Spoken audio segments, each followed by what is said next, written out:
Hi there. Welcome to the Joyful Rebels podcast. Can I ask you a favor?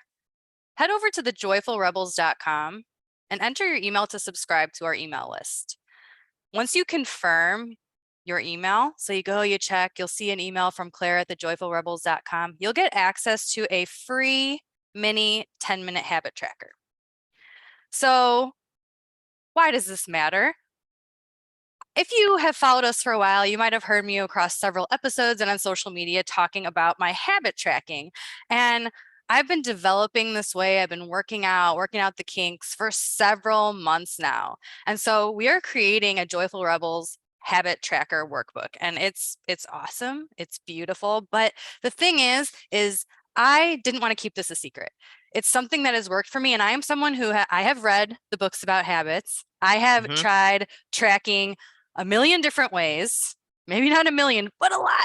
And I have found what really works for me, and it's breaking it down into these 10-minute doable chunks per day.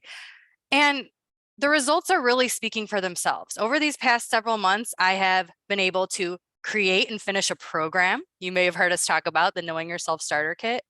I have read 8 books this year, which for me, I mean, it's only May. Like, that is huge. But one of my goals was to read. And no, Mm. I don't need to read a novel a day, but just in these 10-minute chunks, it adds up. I'm consistent with my strength training and my yoga practice. And the tracking, it evolves as I evolve.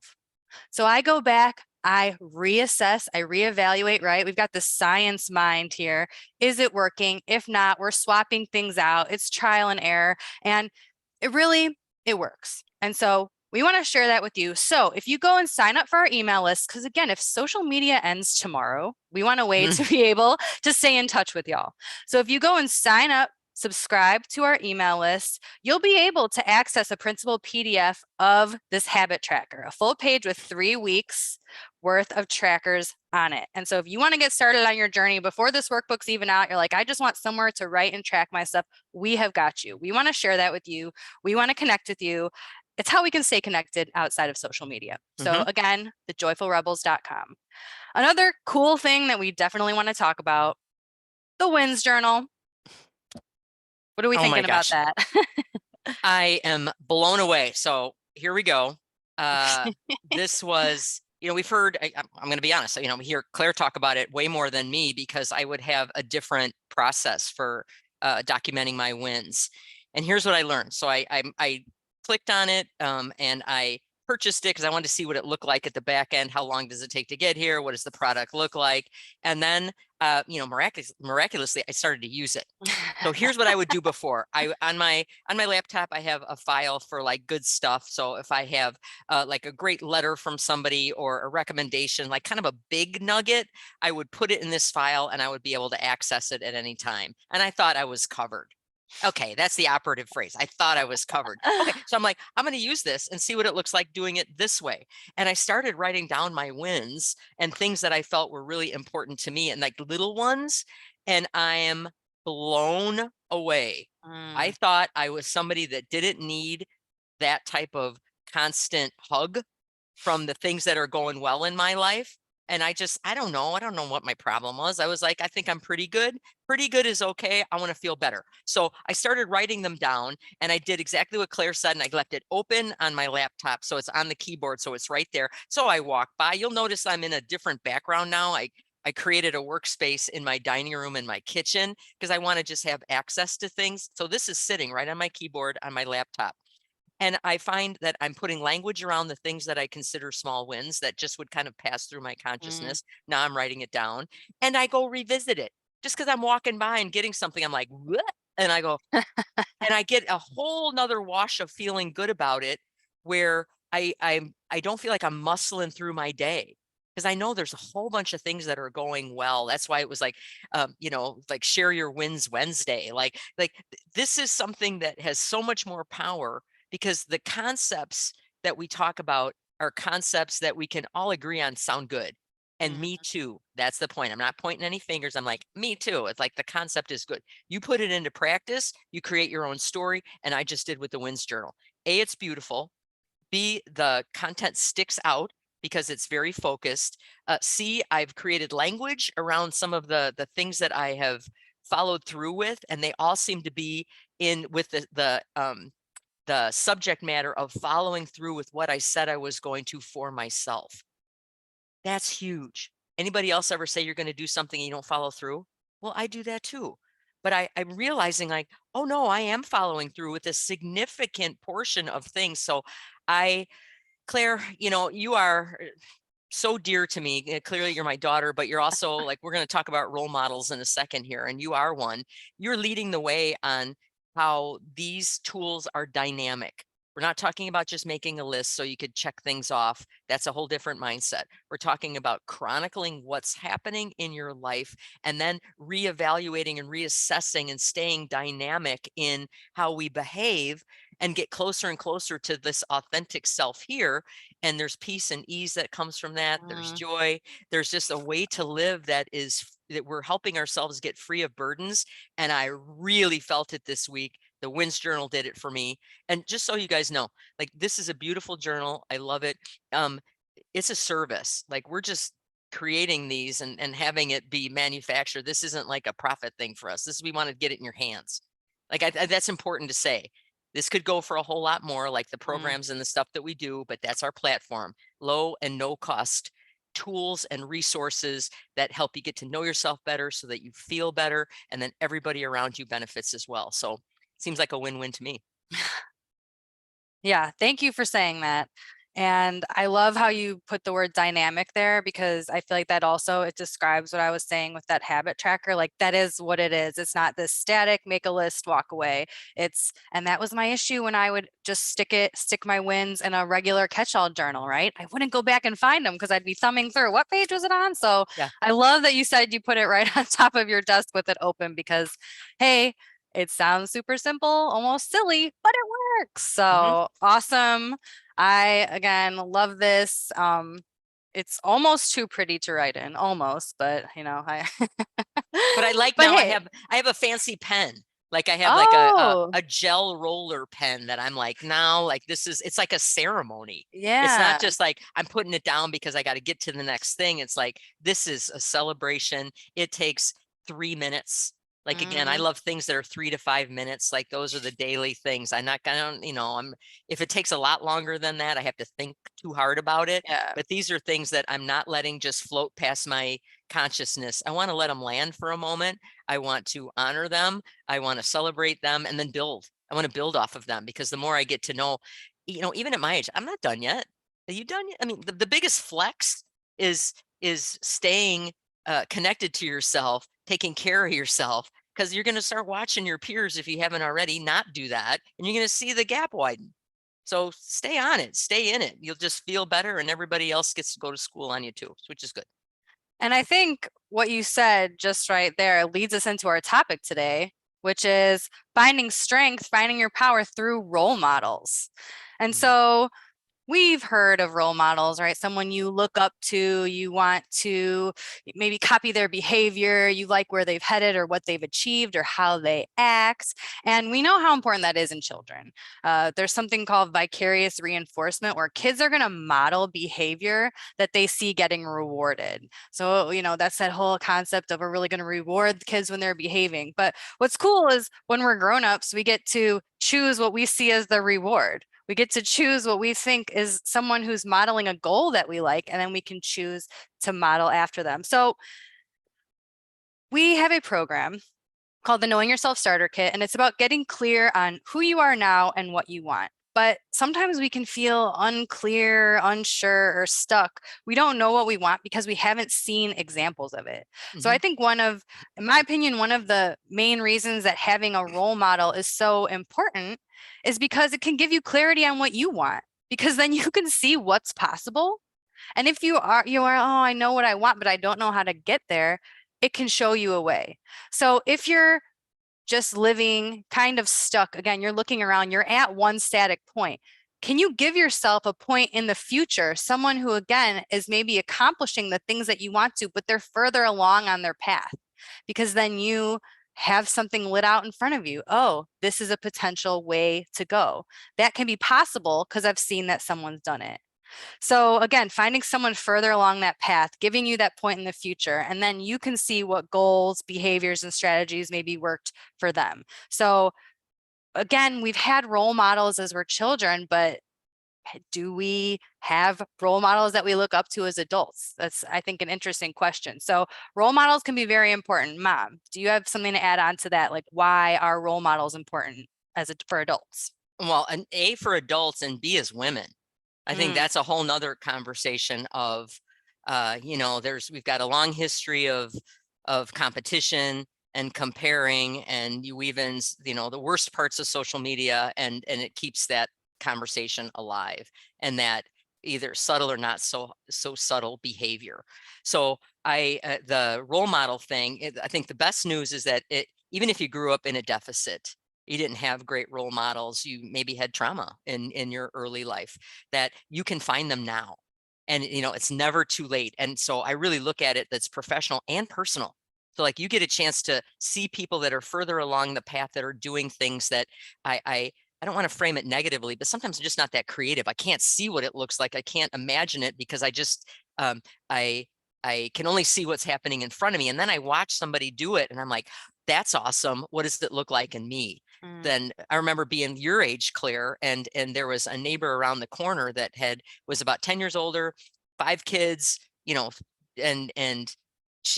the kids were starting to get a little bit older, and she went back and got her master's and wound up teaching at a college level. And I was like, wow, I didn't even know you could do that. Like I couldn't picture what life was going to be like in your 50s. So I was like, I don't know, doesn't your life stop then? I'm like, no, it doesn't. It's a whole nother chapter and it's exciting. And it was so powerful. She didn't do anything differently. We didn't have like one-on-ones, but just she was in the orbit. I got a chance to see her and interact with her and her language and her growth and her excitement about things. And I thought, this is one way it can look. It Mm. doesn't have to be exactly the path that I take, although weirdly, then I did wind up doing that. I don't know what kind of message that sent. So, so that was really cool to see that in my personal life. And I needed that because, again, I lost my mom early. I didn't have any idea what her life was looking like at this stage of the game. So I had a gap. So you can find people that fill the gap. So I don't feel like I'm a victim. I'm not coming, I can be coming from a deficit, but I'm not done yet. It's still a work in progress. So that's personal. In the professional realm, that can be challenging because then there's other things on the line for that.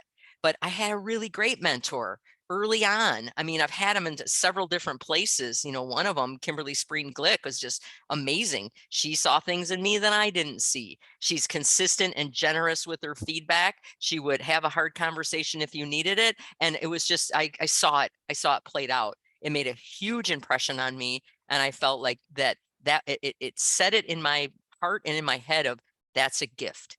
When you can be a role model, it's not that you're elevated above somebody else, but that you're willing to share what you have. And so let's be really clear as we get into this, Claire, that having a role model is something that's a heart space and that you're willing to share. And so if you have somebody that's a role model, it's not like you only want them to be so good and then the competition and stuff kicks in. It's like if you're mentoring somebody, then you want them better than you. I really want that to stand out as some feedback right here, that you want somebody to be better than what you are doing right now. That's the goal, not to hold them down. It's not like you're going to give them a chocolate chip cookie recipe, but you're going to leave out one ingredient. So they're still cookies, but they're like, they didn't rise, or they didn't, you didn't add the nuts or whatever. Like, just know that there's room for everybody. And we go back to let's elevate the conversation, because there's all these different ways to be successful, to be happy, to live your life. And it doesn't take away from anybody else. And this is no exception when we're talking about role models.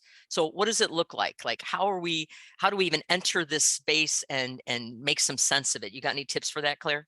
Yeah, and I think the first thing to point out is what you mentioned, that there's this negative type of comparison that can be happening, and especially when it comes to social media. Like, we know, and we've talked about this before. We have a whole episode about navigating comparison, actually, season 1, episode 15. But people are showing their highlight reels, right? So you don't get to see the day-to-day struggles that might be happening, and that can make you feel bad. So when we're talking about role models, we're not looking for someone that we want to exactly copycat and compare ourselves to. the key word in role model is modeling. And modeling is actually a cognitive behavioral technique. We're learning by imitating, right? But you're taking away that comparison. Or, oh, they did better than me. Or like you said, oh, I need to hold them back because I still need to be the one on top.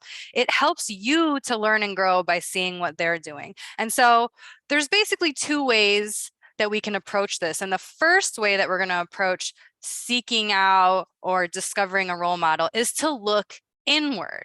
So the first thing that we need to do is define what our definition of success is, because again, we're not trying to go out and copycat and turn in and morph into someone else, right? We're not idolizing someone, Mom. I know we had that in our conversation. We're not looking for some idol here. And sometimes we hear the word hero, but it's another human, but hey, they're further along the path than I am. And I like what they're doing. But in order to do that step, I need to be clear on what I want. What is my path? What is that goal that I want to see achieved? And so the first thing is just having those big picture goals, quantifiable goals that you want. So we talked about the Knowing Yourself Starter Kit, and that really is a resource that we came out with through the Joyful Rebels to do just that. Hey, at this point in time, what are my goals? Like, what are the goals that I want to accomplish? The second part then of helping to define, get your own definition of success is you have to commit. You have to commit to a learning process. So last week, if you remember, Mom, I think you had the quote, like, we all deserve a learning curve. We all get our own learning curve. And that especially extends to ourselves, right? If you're going through that imposter syndrome or you have that perfectionist tendencies, you might think, oh, I can't make a mistake. A mistake means failure. If I'm going to fail, I'm not going to do it. No, you're committing to it for the long run here. So you're going to understand that, there can be some humbling in this process, that as you're moving on your path towards your goals, but you know that you've made that commitment to learn and grow. And then following along with that, this third aspect of looking inward is knowing that there will be failure.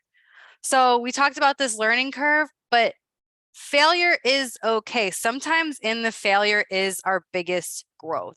And so again, don't expect everything to be perfect. Once you've established this is the goal that I want, just know that there will be ups and downs. And sometimes just being aware that it will happen takes a bit of the sting out of it when it does happen. Because we're not going to say that failures are fluffy and feel great, but know that that is a necessary part on your journey to get to your big wins. And that leads to this last part of looking inward and helping to define your own success. You have to acknowledge your wins along the way. And no, we did not plan it to be like this, but hey, the wins journal coming up again as a tip that is helpful, again, in another aspect of our lives. If you've got a goal, you can sometimes lose your why. And Mom, we talked about this before earlier too. Sometimes when you're following through with your goals, you can lose your why, your big picture. Why am I doing this? Or you can fall into some language that's not helpful, like, oh, I should do this. If you're acknowledging your wins, every win along the way, whether it's big or some of the smaller things, even if your win is I'm being consistent working towards my goal today, even if it was for 3, 5, 10 minutes, that's a win. That helps you to build momentum. Because again, anytime we talk about goals, there's the reminder that motivation comes and goes. It's consistency that's important. And when you're consistent, you can build that momentum. So again, we're talking about role models, but the first step when you're going to identify a role model is actually to turn that focus inward and to figure out, what is it that I want? What is it that I want off in the future that I want to work towards? And then you can start to look outward to find someone else who's doing it. So what can we do, Mom, to take us from the focus inward to outward? Yeah, such a great place to start. I mean, I sense a pattern. We always start inward because that's the thing that we know the best, and we can, for lack of a better word, control that. You have an idea where you want to go. You can brainstorm. You've got the most intimate knowledge of yourself. And whether we are currently dialed into that or not, just know that that's a great starting point. So that's half of it. The other half is then looking outward to find a role model. And I'm just going to really put the plug in right now that it doesn't matter how old you are. Like, there are role models that will be appropriate for every stage. And I am super grateful that I've got ones that are younger generation like Claire. I've got ones that are older. I've got some that are male. I've got a couple people that walk the walk and talk the talk. So for me, it's got to be their actions and their words tend to always be parallel. And again, they're not perfect either, but if you're thinking right now, like just of the role models that you have had and that they're flawed humans, cool, but you're not done yet because there can be new ones. So we're giving you the steps to go find another one based on where you're at currently right now. And then, so what do we do when we're looking outward? I can't stress it enough that there's got to be some one-on-one conversations that happen. I took a ministry class and I needed to find a mentor, and this woman who was just awesome, I had a chance to meet with her 4 times and I learned so much. Like, I had to do it for a class, but I consider her now this really great resource. And it was because we had this one-on-one time. When you are with somebody, you get a chance to see them. You can have this proximity, you got eye contact. We've talked about that before, and don't be super creepy, but you are going to look at somebody and there's an understanding that happens in real time as best as you can. We can get it digitally too, but I love it when you can get it in real time, because then there's this just shared experience in the same room. So that's awesome. But you also get a chance to see them in full spectrum. Whether, you're the role model or you're looking for one, we're human. So to Claire's earlier point, we're not looking for somebody that you can idolize. That's false. And it's a slippery slope to being super disappointed, because I don't want to be held to that standard. And we have to look at the people that we're involved with, and like, they're going to have those trip ups too. So when we take it from that jump off point, then you ask yourself 4 questions when you're looking outward to find a role model in this current stage in your life. The first one is, what traits do they have that make their goals a reality, that you can see or that you've asked them? What traits do they have? Are they somebody that is whether they're a hard worker, whether they tend to have action and the ideas together? Like, what are they doing that tends to have them be whatever their success is that you're finding attractive, that you want? There's some traits that they have. Maybe they really persevere. They really have short amounts of focus that all add up. Maybe they list out their habits. There's somebody who's really trying to work on themselves, and that gives them the steam and the gas in their engine in order to work toward their goals. Like, you just take a look at that whole picture and see what kind of traits you admire. Because then again, that's somebody you want to hang around too, if you think about it. If they have some traits that you like, you're like, yeah, like maybe they take it all in stride and they're funny. Like, who wouldn't want to learn from somebody like that, that's going to provide that levity to this important thing that can really bolster our growth, and personal and professional. So the first question is, what traits do they have that they make their goals a reality? The second one is, what is their sense of purpose? Can they describe that? Do they feel grounded in that they have this overall, this bigger reaching why of what they're doing? Because sometimes life is full of tasks, but if you have an overarching goal and theme, then that drives behavior. The thing that really strikes me about that question to ask is, when I'm around people that have that really solid sense, like they've got their sense of purpose, they know when to say yes and when to say no. That's a big deal to me. So that's the thing I'm looking for, because it's either like, yes, I want to do that, or no, that is a distraction. And that's a big thing when you're looking at growing and developing, because there's a lot of noise in the world, you guys. Have you noticed that? There's a lot of noise. There's a lot of things that want to grab your attention, whether it's digitally, in person, just all of it. And so having this true north will get you to where you want to be, in a way that's true to what's important to you. Okay. So the third one is, I love this. How do they react to success? Claire, you touched on this a little bit. Not only success, but failure. Can you watch somebody, maybe it's and this could be personal or professional, you've watched them go through at least some episodes of something, and you watched how they reacted to it. Did they take it in stride? Did they take it as a learning or a data point? Were they completely offended and it wrecked them? Like, their emotional wellness was shattered, at least temporarily, because they didn't get the win. Like, where's the perspective on that?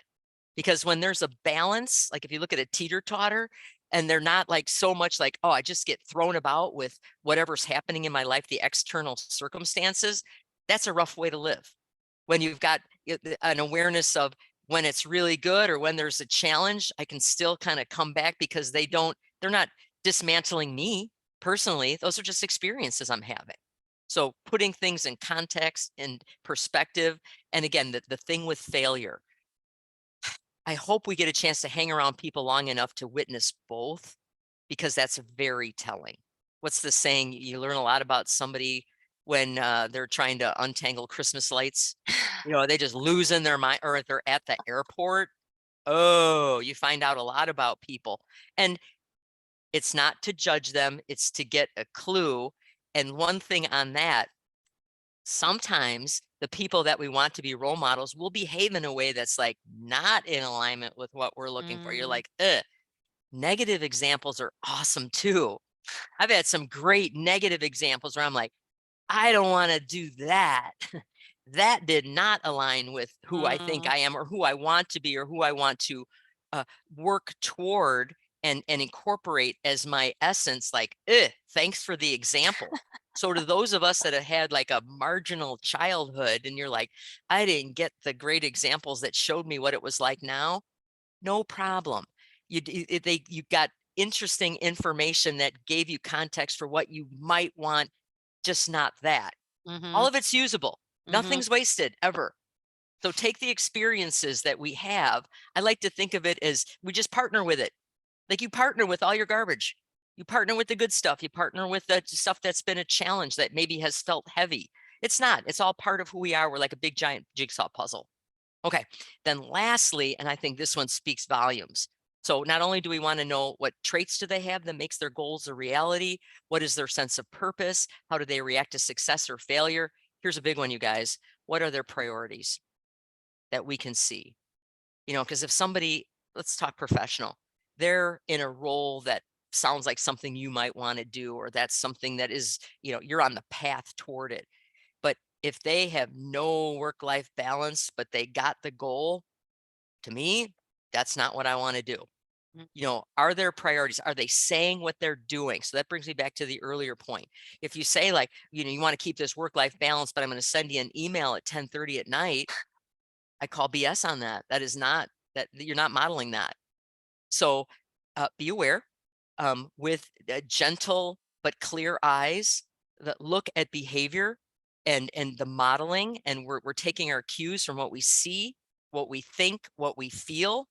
And I think overall, then you're going to take a risk, because that's what it is. You're going to take a little risk, and either you're going to learn some great things, you're going to see what you don't want to do, but you're not going to be stuck. And I think that's a really big helpful thing for having a role model at any stage of your life, personal and or professional. What do you add to that, Claire? Yeah, a lot of what you said, I'm writing that down, just awesome. I think with the questions that you had, just so important to focus on, because what's cool is we have control in this, right? That's something that I don't know if we explicitly said, but like you're getting to choose who you would like to have as your role model, and you get to evaluate that. So again, with all these questions, when you're looking outward, it's not that you're only saying, I like their endpoint, I like their job, I like their achievement. Oh no, it's, do I like also what they are doing to get there? Their actual goals, their habits, their values, is that in alignment? So you have some power there to make decisions. And I love what you said. Sometimes that awareness is then, oh no, I want to not be like that. And all of our experiences are usable. That was powerful to me that you said that. So I wrote that down. So as we're wrapping it up here, role models, something that we get to choose because we want a point out further out in front of us. And then we can see, okay, are there habits? Are there specific goals that they had that are in alignment with what I want? Because it's so important to look inward, like we said, but we don't need to reinvent the wheel here. Maybe there are other things that people are doing that can help us. And then we evaluate, right? We get those data points. Did what they do work for me? So we're assessing, we're evaluating. And again, we have control in that. We have some power in that. And that, I think, feels good. So what can you do this week, Rebels? Do you have a role model? Do you have a role model right now? Maybe you can ask yourself, who are my role models growing up? What purpose did they serve me at that point in my life? But this is something that I really had to ask myself, because mom, like clearly top of mind as a role model for me. I'm always asking, well, how does this look then in the future? How are you dealing with this? But for you listening, who are your role models right now? And if it's kind of a, I'm not sure, well, then here we go. You're going to look inward and then you're going to look outward. You're going to evaluate who you know, what are they doing? And are they someone that you want to be your role model? One last reminder, head over to thejoyfulrebels.com and subscribe to our email list. And we'll be back next week for reflections on role models. Have a good one, Rebels.